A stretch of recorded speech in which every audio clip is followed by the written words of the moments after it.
Lunch பாக்ஸ்க்கு variety rice செய்யும்போது side டிஷ்ஷாக என்ன செய்யலான்னு யோசிச்சிங்கன்னா இந்த ரெசிபியை ட்ரை பண்ணி பாருங்கள். குயிக்காக நிமிஷத்தில் செஞ்சிடலாம். ஸ்டவ்வில் ஒரு இடமான பேன் எடுத்து வச்சு 2 ஸ்பூன் எண்ணெய் சேர்த்துக்கலாம். எண்ணெய் சூடானதும் கடுகு, உளுந்து, சீரகம், 5-6 பல் பூண்டை தட்டி சேர்த்துக்கலாம். கொஞ்சமாக கருவேப்பிலையும் சேர்த்து இதெல்லாம் நல்லா பொரிஞ்சதுக்கப்புறமா 1/4 கிலோ உருளைக்கிழங்க சின்ன சின்னதாக மெலிசாக கட் பண்ணி சேர்த்துக்கலாம். இது போல் மெலிசாக கட் பண்ணி சேர்க்குறனால இந்த உருளைக்கிழங்கு டக்குன்னு வெந்துடும். உருளைக்கிழங்க எண்ணெயில் நல்லா மிக்ஸ் பண்ணி விட்டு 1/2 ஸ்பூன் மஞ்சத்தூள், 1 ஸ்பூன் உப்பு சேர்த்து வதக்கிக்கலாம். மஞ்சத்தூளும் உப்பும் சேர்த்து வதக்கும் போது ரொம்ப குயிக்காகவே வதங்கிடும்.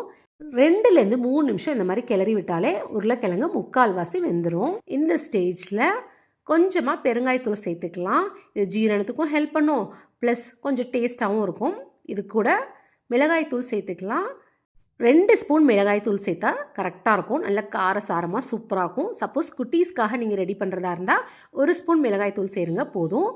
2 நிமிஷத்துக்கு நல்லா கிளறி மிக்ஸ் பண்ணி விட்டு கடைசியாக அதில் 1/4 ஸ்பூன் மிளகுத்தூள் சேர்த்துக்கலாம். ரொம்பவே டேஸ்ட்டாக நல்லாயிருக்கும்.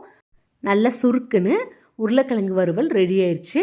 தயிர் சாதம், ரச சாதம், எல்லா விதமான வெரைட்டி ரைஸ்க்கும் இந்த உருளைக்கிழங்கு வறுவல் சூப்பராக இருக்கும். ட்ரை பண்ணி பாருங்கள். தேங்க்ஸ் ஃபார் வாட்சிங்.